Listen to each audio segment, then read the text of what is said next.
Gaano nga ba kalakas ang Phantom Troop? Kilalanin natin sila mula sa pinakamahina hanggang sa pinakamalakas. Ang Phantom Troop ay may mga napakalakas na membro.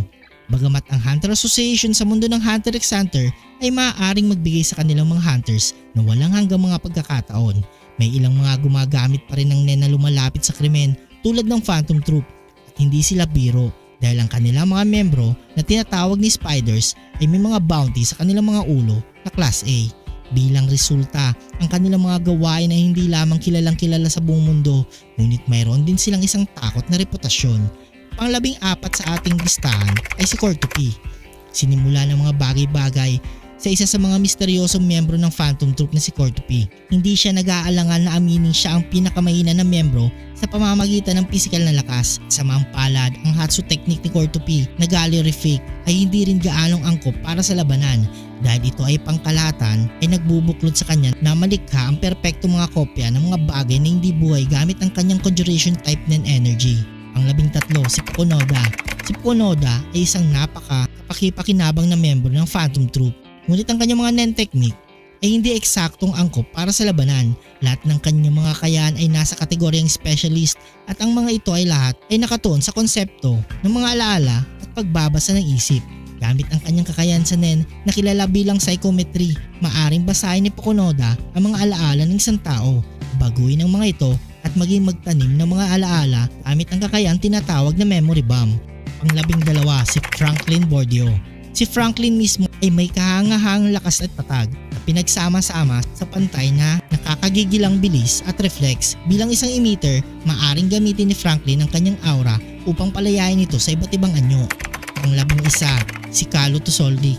Bilang isang taong pinaghandaang manlilipon sa buong kanyang buhay sa Soldic state, si Kalu ay mayroon ng pinakamatalas na bilis, agility, iba't ibang resistensya sa elemento, espesyalisasyon sa mga sandata.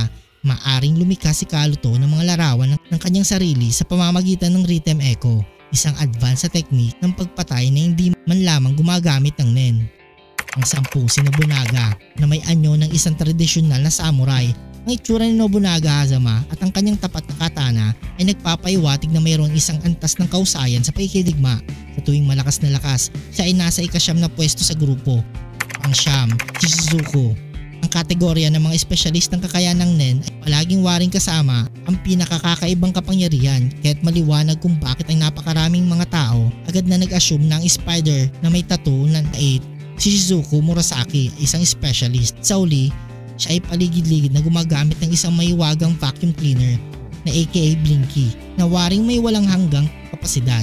Ngunit sa katotohanan, si Shizuku ay isang conjurer. Gayunpaman, hindi tulad ni Cortopy, si Shizuku ay biyasa sa malapit na labanan at ang kanyang conjuration type Hatsu ay may maraming gamit na sapat na may aplikasyon sa loob at labas ng labanan. Ang 8, si Machiko Masime. Bilang isang transmuter, siya ay nagmutate ng kanyang NEN energy sa mga thread at siya ay nag-specialize sa paggamit ng thread na ito ng NEN upang gawin ang iba't ibang mga bagay. Sa NEN Stitches, pinakita ni Machi ang kakayahan na hindi lamang magpapagaling ng mga sugat kundi pati rin ang muling ikabit ang mga hiwang mga bahagi ng katawan ng madali. Ang 7, si Bonolinov. Si Bonolinov ay nasa ika-8 pwesto sa hanay ng troop. Sikat si Bonolinov hindi lamang para sa kanyang pinalakas na lakas kundi pati rin sa kanyang kahangahangang bilis at reflex. Sa aspeto ng NEN, patunayan ni Bonolinov na sapat ang lakas ang higit sa 2 uri ng NEN. Gayunpaman, isinama niya ito sa labanan. Kadalasang gumagamit ng kanyang gawaing tao upang lumikha ng mga natatanging tunog sa pamamagitan ng battle cantable. Pang-6, si Shalnark. Sa aspeto ng kakayahan, si Shalnark isang manipulator type Hatsu user at isa na gumagamit ng mga NEN needles na itinanim sa leeg ng kanyang biktima upang kontrolin sila sa isang unang tao na pananaw tulad ng mga karakter sa video games sa pamamagitan ng kanyang telepono. Pang-5, si Finks Magcub. Sa kanyang estado, inaasahan para kay Finks na magkaroon ng hindi kapanipaniwalang lakas, tibay at tatag. Nilalapatan niya ito ng kahangahangang bilis at kasanayan sa hantuhan na may kakayahan sa pagputol ng leeg ng mga tao sa isang salaksak. Bukod dito, ang kanyang NEN nature bilang isang enhancer ay nagpapaintulot sa kanya na napaigtingin pa ang kanyang pisikal na kakayahan. Tinatawag itong Reaper Cyclotron. Pang-6, katapat si Phaeton Portor. Ang mysterious at itim na balabal ni Phaeton ay naglilingkod bilang number 2 sa mga troop at kahit nagsilbi bilang kanilang leader sa pag-aabsent ni Chrollo, sinasagot ni Phaeton ang pagkukulang na ito sa kanyang sobrang bilis. Patunayan ang kanyang bilis tulad na nakikita hanggang ngayon ay isa sa pinakamabilis na anumang karakter sa serye.